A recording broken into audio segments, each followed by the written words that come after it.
Hey there, I'm Lee Ullman here with some big news from the National Young Farmers Coalition. We're partnering with Heritage Radio Network on a special season of The Farm Report. It's all about what's happening with the Farm Bill and how it impacts farmers and eaters. I am growing diversified vegetables on land that's been in our family for 150 years. And so with the pandemic, gentrification, property values going up, we had to sell the land and we lost it. Join us as we uncover the untold stories behind this massive piece of legislation that shapes how we grow our food, what we eat, and so much more. The problems we have had, those are things that come from earlier Farm Bill and USDA policy, right? Like Earl Butz, get big or get out. You know, it's my responsibility to know not only what I'm eating, but then like how that all came to be. And realize like, wow, like this piece of legislation, all this money, like it's technically something that I support as a taxpayer. While Congress debates the next Farm Bill, this is not just an invitation to listen. It's a call to action. Be part of the conversation. Subscribe to the Farm Report on Heritage Radio Network, wherever you listen to podcasts. My Family Recipe is a new podcast from Food 52 and Heritage Radio Network, bringing you cherished heirloom recipes and the stories behind them. Listen and follow wherever you get your podcasts.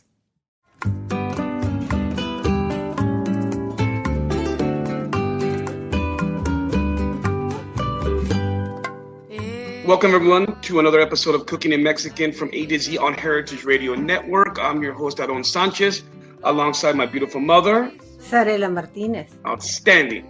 Well, today we're really excited. We're going to bring in a guest that we're really excited to talk about. It's probably the most essential ingredient in the Mexican diaspora. We're talking today, of course. The topic is, can heirloom corn be saved? And it's a huge, huge question that needs to be asked.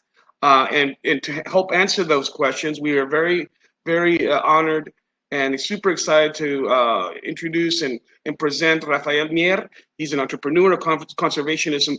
He's the owner of Tortilla de Maíz. Rafael is the founder and director of Fundación Tortilla, a nonprofit initiative that promotes corn and tortilla culture in Mexico.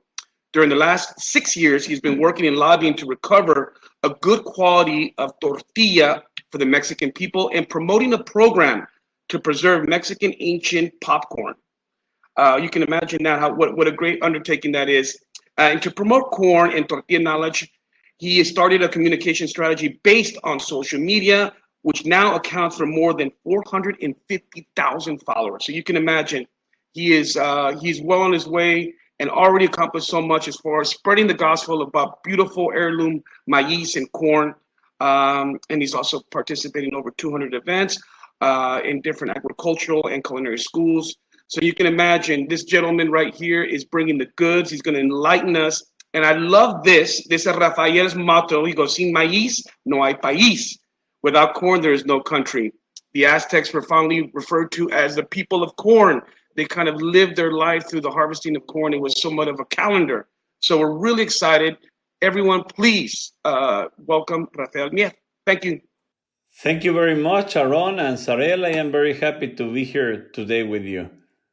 So talk to us a little bit, so we can start and have a little bit of a foundation about your love affair with corn. What was your mission in the beginning to really promote the awareness and all the beautiful things that corn has to bring, especially for the heirloom varietals from Mexico? Well, I'm sure you know, Mexico is the center of origin of corn, and corn is the most important and sacred food for the Mexican people. But the problem is that even though corn is so important, nowadays people are dropping their consumption. The consumption is in decline. People are eating less and less tortillas, tamales, atoles, and we are worried about that, especially because many people in the big cities are not eating any more corn. And that's something important. Also, we are worried because of people not knowing how to make a tortilla. Many Mexicans nowadays doesn't know how to prepare a tamale or an atole. And we believe that this disconnection with the main source of the food is a threat. It's something that we need to change. And that's why I started this foundation.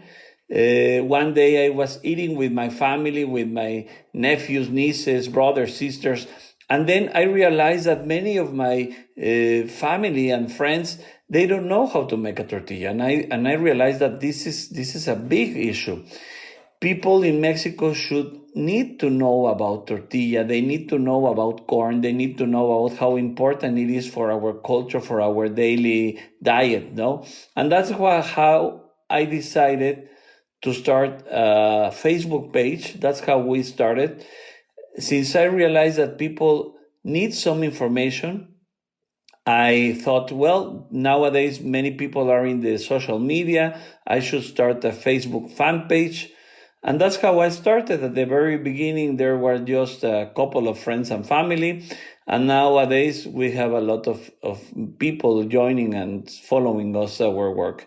Since that day, we have been posting daily information regarding corn, tortilla, tamales, and all these different foods that could be made with corn, and trying to make a change and trying to make people aware about the importance of corn. And we can talk a lot about all this, no? So, Rafael, we're talking about the tortilla consumption in Mexico has fallen 40% in the last 30 years. Now, the question that we have for you, amongst many more, but knowing that there is a possibility of 59 different varieties of heirloom corn varieties native to Mexico that are on the verge of being extinct or not being available, are you having a direct dialogue with government and the local farmers to create awareness about this? Yeah, well, it's important to mention that not all of the 59 land races of corn in Mexico are endangered. Some of them they are, because some of them they are produced just by a few farmers. Like, for example, the palomero, all these popcorn. There we have in Mexico many different land races of heirloom popcorn that now they are not being produced as much as we want. But there are other land races that they are produced in big quantities, no? Like, for example, Tuxpeño corn is one of the corn that is most widely produced in Mexico. And many people still eat them, no? But as you were mentioning, there's a risk of losing some of these varieties. It's important to notice that most of these land races were developed by farmers through the history by selecting and choosing their best seeds in order to improve and enhance their production abilities, their cooking features, no? And most of the corns are related to a geographic region in Mexico, to a different indigenous people, no, to families, to traditions, to special dishes. For example, in Mexico we have land races that are specially used for some particular dish. For example, for the tlayudas, we use the bolita corn. For the pozoles, we use cacahuacintle, maíz ancho, maíz jala. So we have different land races for every particular dish, no? So what's the problem now is that we are switching to other kinds of modern corn. We are switching to hybrid corns, and we are also receiving a lot of GMO corn from the US and from other countries, but especially from the US. And this corn is taking the place of the land races native ancestral corns. And this is a topic that we want to change. So what are we doing? First of all, we are trying to make people know that Mexico is so rich in diversity of corn. We have so many different varieties, these 64 different land races, from which we have thousands of varieties, no? And they are the base, they are the basement of our traditional cuisine, no? If we want to preserve our Mexican food, we need to preserve our traditional corns, no? So what we're doing in the Fundación Tortilla is trying to make people know about this diversity. We want people to know that we have different corns, that each region, each state of Mexico, each indigenous people have different corns, and these different corns are the basement of the traditional food. We're also trying to work with the government in order to make them know that it is important to take care of these heirloom varieties.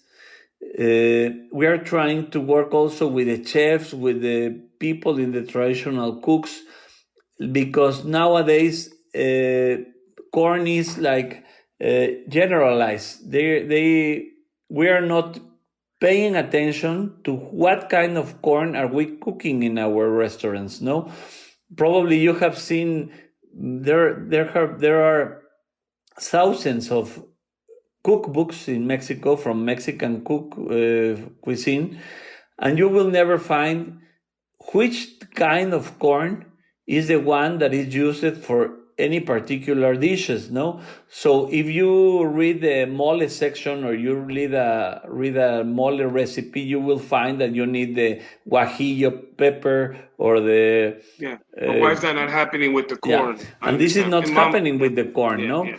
So it has been generalized. It has not been... we haven't paid the attention it should have, no? Yeah.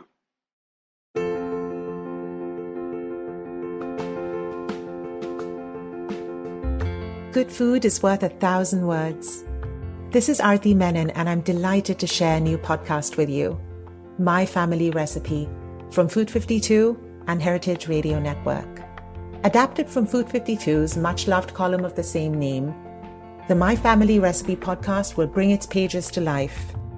Each episode of My Family Recipe brings you a cherished heirloom recipe and the story behind it, from voices across the world of food. We'd open these tubs of dough and they would exhaust these incredible yeasty fumes, and it just smelled like nothing else. It was so intoxicating. I'll interview writers and chefs, parents and children, about what's passed down along with the foods that we know and love. Chinese people aren't like born with a download on how to like velvet chicken. You know, like that's not something that just like comes to you. Listen and follow wherever you get your podcasts. All right, Rafael. So basically, your mission has been to create awareness about the consumption of tortillas and all the different heirloom varietals of corn that are not just consumed in Mexico, but also permeating all over Latin America, etc. We know that it's important to try to make sure that there's a discussion with government and the producers to make sure that to create an avenue for people to actually seek out this information and be smarter about their choices when it comes to tortillas. You eloquently mentioned that if you look at a cookbook that has moles, for instance, there's a distinct classification of the chiles, for example, but there's not necessarily that for corn. If a recipe calls for masa or tortillas, there's not necessarily that kind of understanding of how to seek out that particular information. And so that's really where we're at right now, as far as making sure that we're creating that understanding, getting the message out there to the masses. Mm-hmm. And Mom, you had a question for him, right? For Rafael. Yeah. So how does that apply to the home cook? Well, to the home cook, Zarela, it's important to mention that most of the people nowadays, they don't cook corn. They used to buy the masa, they used to buy the tortillas. So one of the important things is to make and bring back people to cook corn in their houses. That's one of the missions that we really want to do. And also, if they are not going or willing to cook their own corn in house, they should try to find good places in order to source a better corn, a better tortilla, so they could have a better quality food. How much of your corn heirloom corn goes into liquor? Because I understand that a lot of the native corn from Mexico goes to produce liquor. Well, now there are many people doing whiskeys and beers and some stuff, but they are just starting. It's important to mention that we have a big production of corn in Mexico. We produce more than 27 million tons of corn. Half of it is heirloom corn, and the other half of it is hybrid corn. So if you go to the rural places in Mexico, we still are eating a lot of heirloom corn. All these new enterprises, Zarela, they are still small. Probably in the future, they will be heavy consumers of corn, heirloom corn. And that's something that we are willing to happen. No, we want people to use native corn, to pay a fair price for them, and to use them in many different uses, no? Is there currently a domination of origin in Mexico to actually recognize particular regions that produce corn like you would do with wine or tequila, or no? Not yet, Aaron, not yet. That's something that Mexico needs to work on. The denominations of origins, they are a little bit complicated because they need a federal norm, like an act, in order to be completed. And the problem in Mexico is that we have so many different varieties of corn that we will need to work with hundreds of denominaciones of origin. What it has been made, like the past year, 2 senators proposed a new law. Now Mexico has a new law which protects the heirloom corn varieties in Mexico. It has been voted and it has been approved in the senator chamber and in the diputados, Cámara de Diputados and Senadores. It has been approved, and now it's time to do all the reglamentos, all the regulations that comes and derive from this act. This is a very important thing. We also have in the policy side, we also had a presidential decree passed this year in which they stated that we shouldn't eat more GMO corn. There's a goal to switch all this corn consumption from the GMO corn. We will drop all this consumption and try to eat the Mexican corn, no?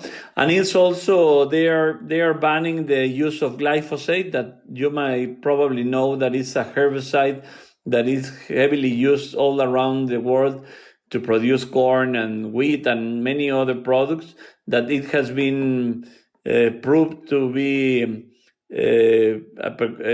cancer, no? It produces cancer, abolish, no? Yeah.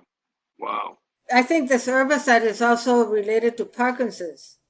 They're doing a whole bunch of studies, with this herbicide being related to Parkinson's. Yeah, that's true, no? Yeah. They have been finding many different health risks and associated with it.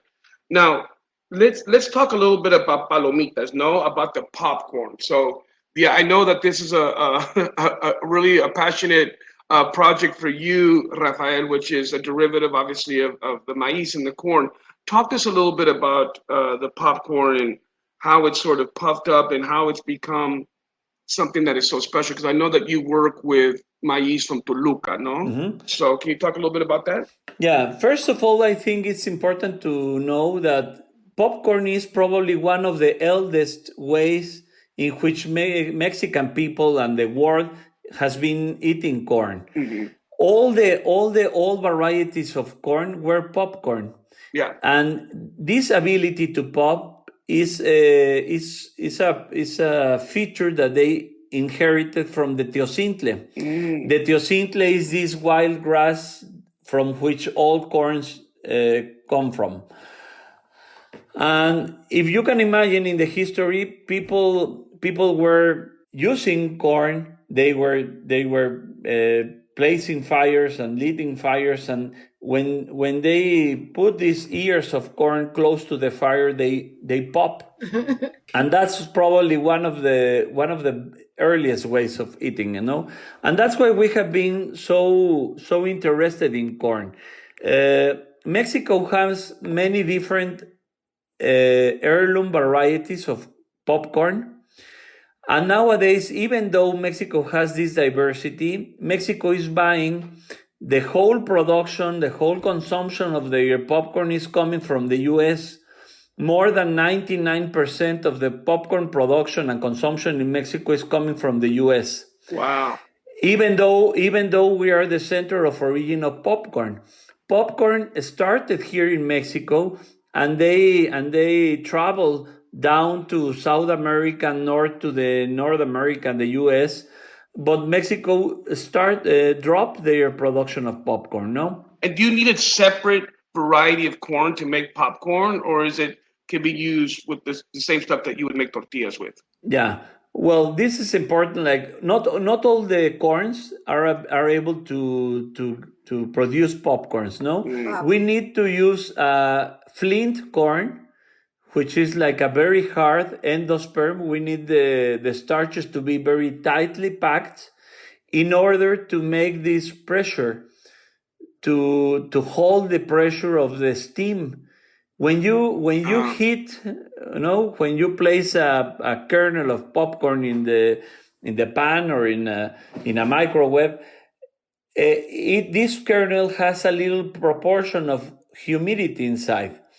And when you are heating these kernels, this moisture evaporates and builds pressure. And that's why it pops, and it then all these starches gelatinize and produce the popcorn.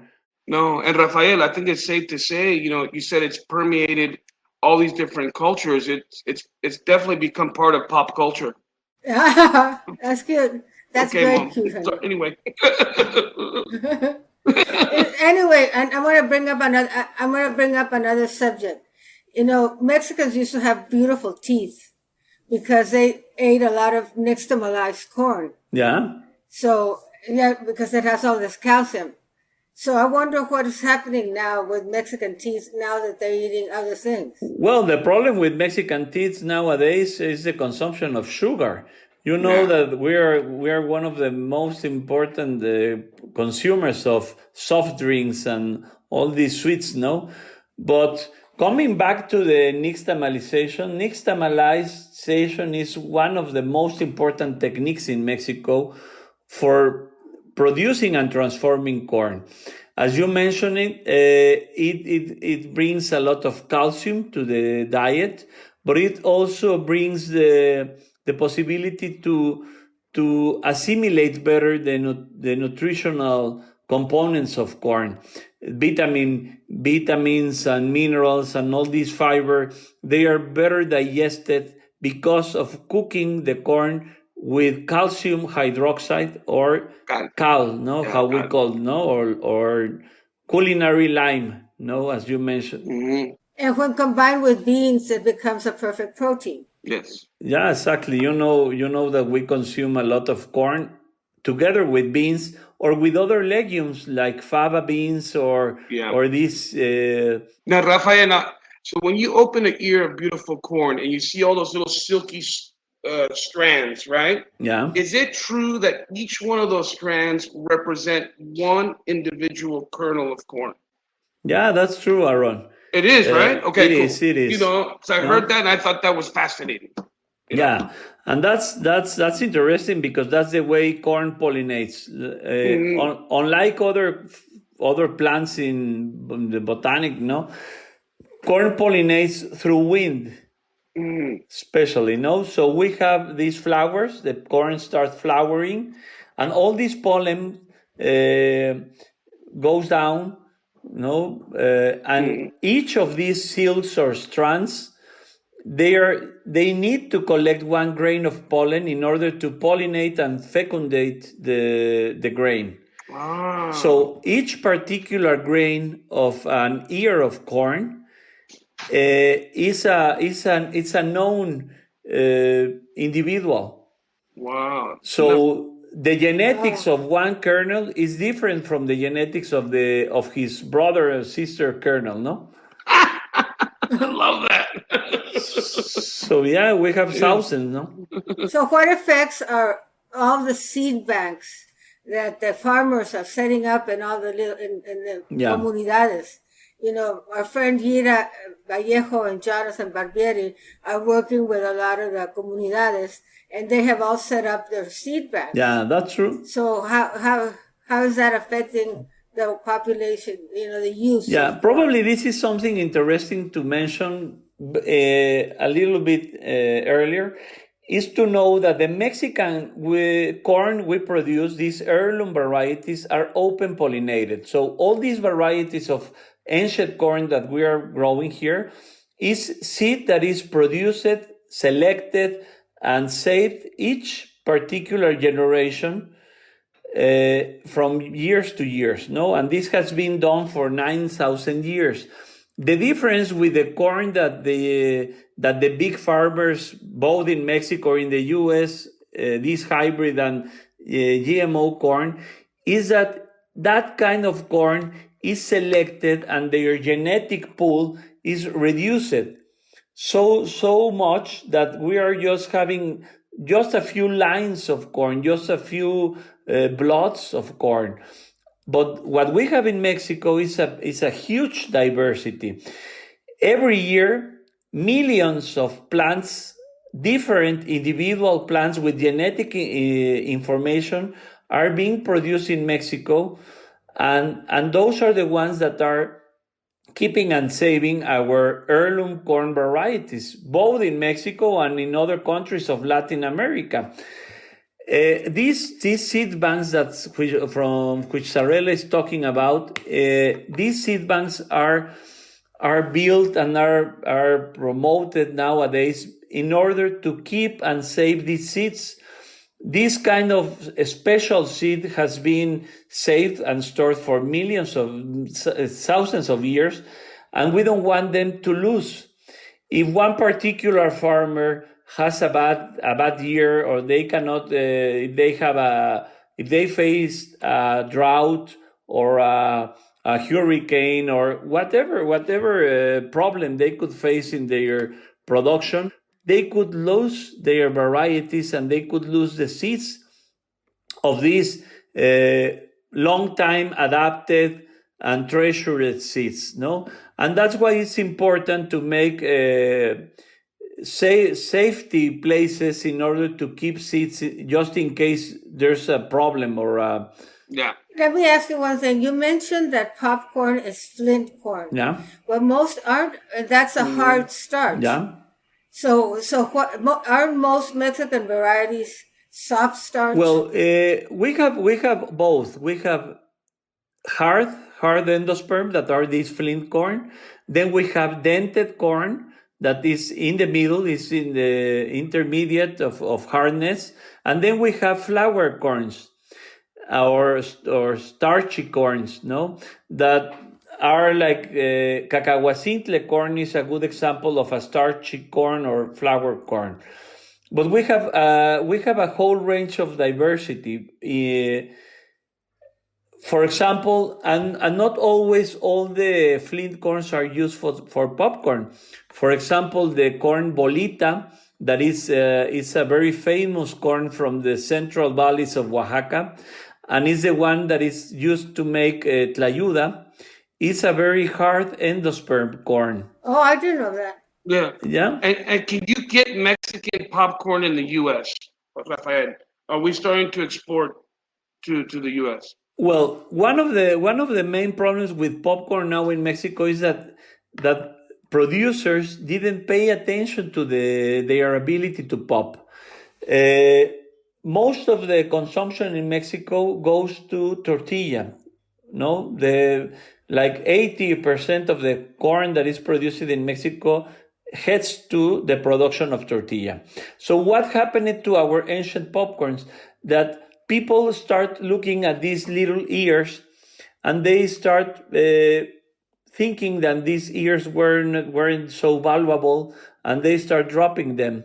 So nowadays, the situation is that most of the people that are still producing this popcorn, they now lost the knowledge of popping them. They don't know that they have the capacity of popping. They are mixed with other tortilla corns or pozole corns, elote corns, and now they drop their ability to pop. Wow. And it's sad that they weren't listening to those little ears. Yeah, that's true. You're getting better, honey. You're getting better. Now, Rafael, as far as people engaging with you, being able to ask more questions about how they can help, how can they spread the word, what would be your suggestions for people to get behind this movement? Well, first of all, they need to meet all these corns, no? Mm-hmm. And one of the best ways to meet these corns is to come to Mexico, travel around Mexico, meet our amazing cooks, no? All these dishes that made with corn. Corn is such a versatile ingredient. You can use it and cook it in so many different ways, no? So the first thing is to taste and know and meet all this experience, no? Mm-hmm. In the other side, it's important to promote the consumption of a good corn. If you live in the US, there are many different entrepreneurs and many different tortillerias, taquerias that are trying to make a better tortilla, better tacos, better tamales all around the US, no? Many of them, they are bringing corn from Mexico. There are some companies now in Mexico that are exporting heirloom corn to the U.S. So nowadays, many people in the U.S. are able to eat Mexican corn in many different restaurants. Can you mention a couple of those sources? Well, yeah, we have Tamoa. Okay. Tamoa is a company that is exporting corn. We have Macienda, Agropa, Idbi, Maices. There are many different companies that are also shipping Mexican corn to the U.S. No, I think it's important to add some links as well. You know, we'll get all your information, Rafael. My mom will put some stuff up as well. So, what is the best corn for zacahuil? Explain what zacahuil is, Mom, please. Zacahuil is a gigantic tamal. But I'm going to go to Oaxaca next week and I'm going to do a party, and I don't dare do Oaxacan cooking. So I'm going to make Veracruzan cooking. And I want to make a zacahuil de olla. It's a gigantic tamal. But you can also do it in a pot, that you crack the nixtamal into smaller pieces, like the size of rice. You cook it in a lot of lard and in a lot of stock. And it is fantastic. So that's what one of the things I'm going to make for them. Well, yeah, that zacahuil is amazing. Zacahuil, Zarela, as you know, is coming from this Huasteca region. And this region has a big diversity of corn.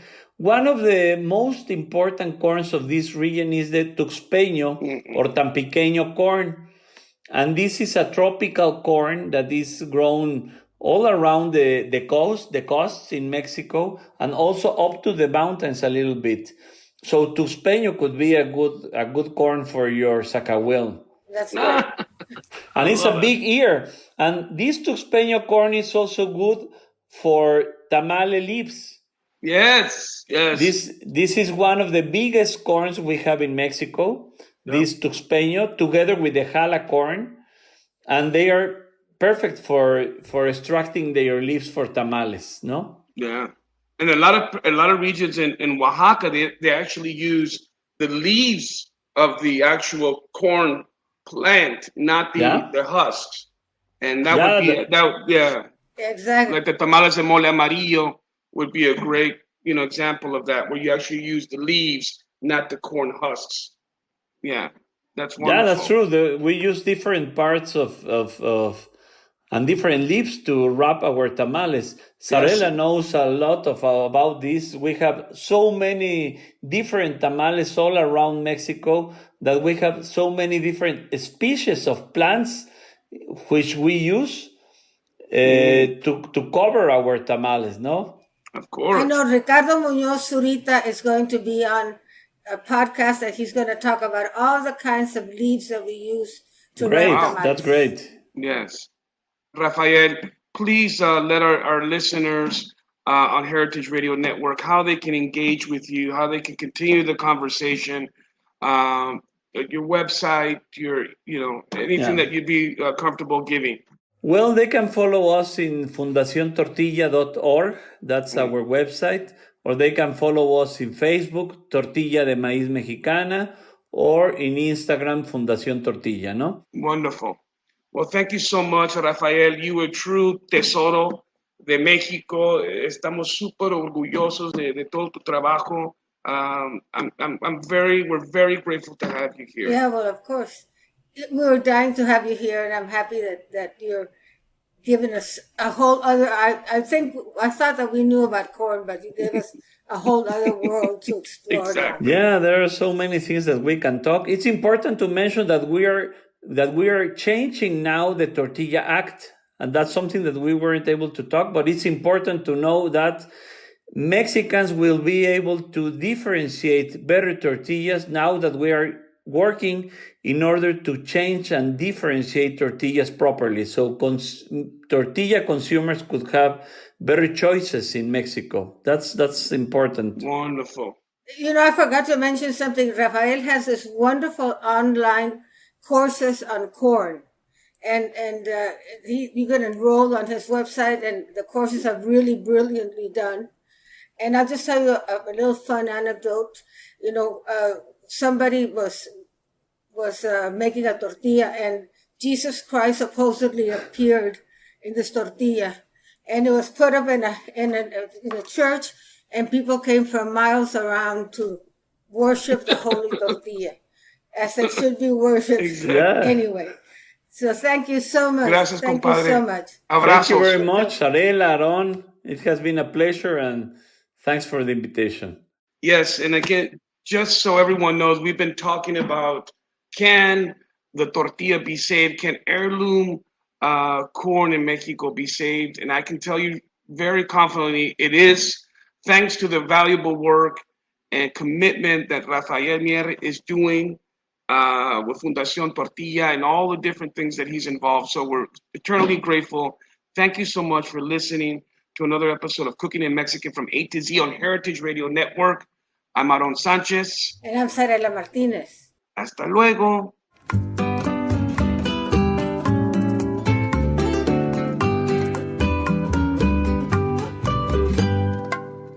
Cooking in Mexican from A to Z is powered by Simple Cast. Thanks for listening to Heritage Radio Network, food radio supported by you. For our freshest content, subscribe to our newsletter. Enter your email at the bottom of our website, heritageradionetwork.org. Connect with us on Instagram and Twitter at heritage_radio. You can also find us at facebook.com/Heritage Radio Network. Heritage Radio Network is a nonprofit organization driving conversations to make the world a better, fairer, and more delicious place. And we couldn't do it without your support from listeners like you. Want to be part of the food world's most innovative community? Subscribe to the shows you like. Tell your friends, and please join the HRN family by becoming a member. Just click on the heart at the top right of our homepage. Thanks for listening. Al cavar una más en mis entrañas.